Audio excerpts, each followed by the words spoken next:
Hello friends, welcome back to 90 days of 90 sensors day 2. ನಾವು ಇವತ್ತು ನೋಡ್ತಾ ಇರೋ ಸೆನ್ಸರ್ ಬಂದ್ಬಿಟ್ಟು ಫ್ಲೇಮ್ ಸೆನ್ಸರ್. ಇದರಲ್ಲಿ UV, ಆಪ್ಟಿಕಲ್, ಥರ್ಮೋಕಪಲ್, IR. ಇದರಲ್ಲಿ ನಾವು ತಗೊಳ್ತಾ ಇರೋದು IR ಫ್ಲೇಮ್ ಸೆನ್ಸರ್. ಇದರಲ್ಲಿರುವಂಥ components IR receiver or photo transistor. ಇದು ಬಂದ್ಬಿಟ್ಟು IR ಲೈಟ್ನ ರಿಸೀವ್ ಮಾಡ್ಕೊಳ್ಳುತ್ತೆ. Sensitivity adjustment pot. ಇದನ್ನ ಕ್ಲಾಕ್ ವೈಸ್ ತಿರುಗಿಸಿದ್ರೆ ಸೆನ್ಸಿಟಿವಿಟಿ ಇನ್ಕ್ರೀಸ್ ಆಗುತ್ತೆ, ಆ್ಯಂಟಿ ಕ್ಲಾಕ್ ವೈಸ್ ತಿರುಗಿಸಿದ್ರೆ ಸೆನ್ಸಿಟಿವಿಟಿ ಡಿಕ್ರೀಸ್ ಆಗುತ್ತೆ. LM393 comparator IC. ಇದು ಡಿಜಿಟಲ್ ಔಟ್ಪುಟ್ನ ಚೇಂಜ್ ಮಾಡುತ್ತೆ. ಇದೇ ಫೈರ್ ಫ್ಲೇಮ್ ಸೆನ್ಸರ್ನ ಯೂಸ್ ಮಾಡ್ಕೊಂಡು ನಾವು ಕೂಡ ಒಂದು ಪ್ರಾಜೆಕ್ಟ್ ಮಾಡೋಣ. ಇನ್ನೂ ತುಂಬ ಜನ ಸಬ್ಸ್ಕ್ರೈಬ್ ಮಾಡ್ದೇ ವಿಡಿಯೋ ನೋಡ್ತಾ ಇದ್ದೀರಾ, ಸೊ ದಯವಿಟ್ಟು ಸಬ್ಸ್ಕ್ರೈಬ್ ಮಾಡಿ. ಇನ್ನೂ ತುಂಬ ಸೆನ್ಸರ್ ಬಗ್ಗೆ ವಿಡಿಯೋ ಮಾಡ್ತಾನೆ ಇರ್ತೀನಿ.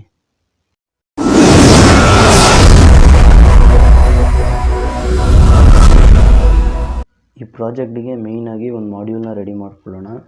ಯೂಸ್ ಮಾಡ್ಕೊಳ್ತಿರೋ components breadboard, Arduino nano, fire flame sensor, buzzer and jumper cables. Connections ಬಂದುಬಿಟ್ಟು ಫ್ಲೇಮ್ ಸೆನ್ಸರ್ VCC ಪಿನ್ನಿಂದ ಆರ್ಡಿನೋ ನ್ಯಾನೋ 5V ಪಿನ್ಗೆ, ಗ್ರೌಂಡ್ ಪಿನ್ನಿಂದ ಗ್ರೌಂಡ್ ಪಿನ್ ಸೇಮ್, ಔಟ್ಪುಟ್ ಪಿನ್ನಿಂದ ಡಿಜಿಟಲ್ ಪಿನ್ 3ಗೆ, ಬಜಾರಿಂದ ಆರ್ಡಿನೋ ನ್ಯಾನೋ ಕನೆಕ್ಷನ್ನು, ಪಾಸಿಟಿವಿಂದ ಡಿಜಿಟಲ್ ಪಿನ್ 2ಗೆ, ನೆಗೆಟಿವಿಂದ ಗ್ರೌಂಡ್ ಪಿನ್ಗೆ.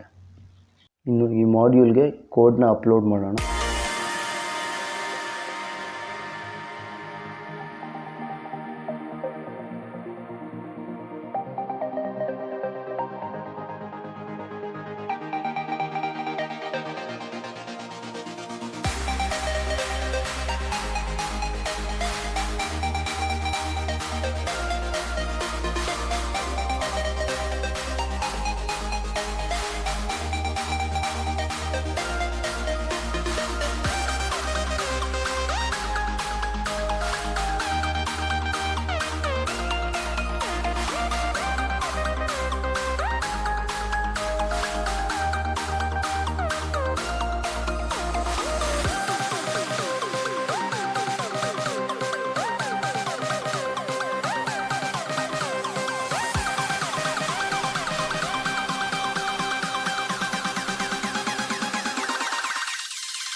ಆಲ್ರೆಡಿ ನಾನು ಮನೆ ಥರ ಒಂದು ಮಾಡೆಲ್ ರೆಡಿ ಮಾಡ್ಕೊಂಡಿದ್ದೀನಿ.